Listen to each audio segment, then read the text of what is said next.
that politics is a game. How many know the rules? And the rules are there, the Constitution. How many of us even read it? And when I urge people to read the Constitution, they tell me, oh, I'm not a lawyer. I said, no, it's written in very simple English, it is, first of all. Secondly, you don't have to memorize everything by heart, but you can read 1 page or 2 pages every morning. And you will see that there's a lot there that we're not aware of. For example, people expect that a president, look at the powers of the president, for example, that we broke down. Powers. Everybody said, oh, the president is all too powerful.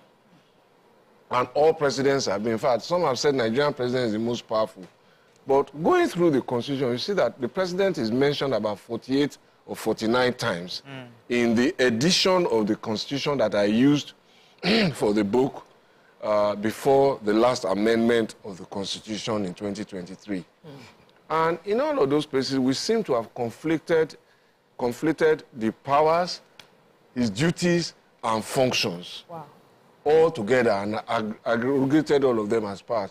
He has duties, he has powers, he has functions, and none of them is without a countervailing force, either approval of the National Assembly, confirmation of this, and subject to such other powers. So he's not that all too powerful president that we think.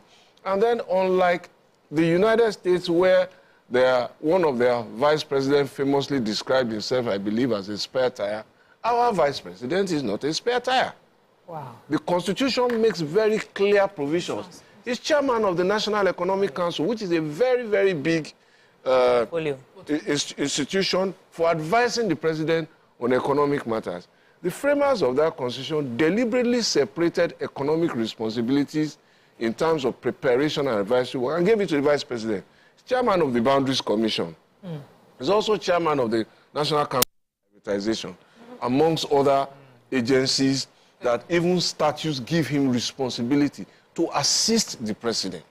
While you will see that the president is chairman of the Police Council and National Council of State and Army Council and all of those kind of things. So these are the rules that underpin how this game of politics works.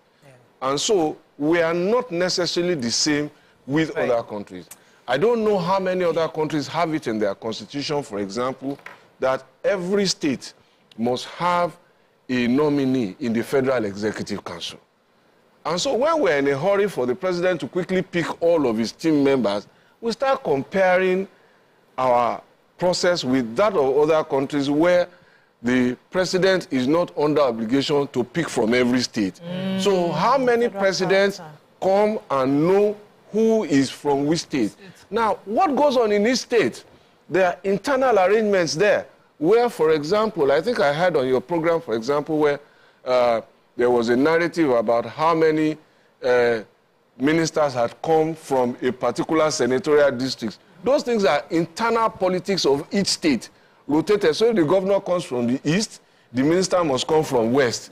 And so all of these are things the president must fact check before he makes a nominee. I know a state where the governor decamped from our party simply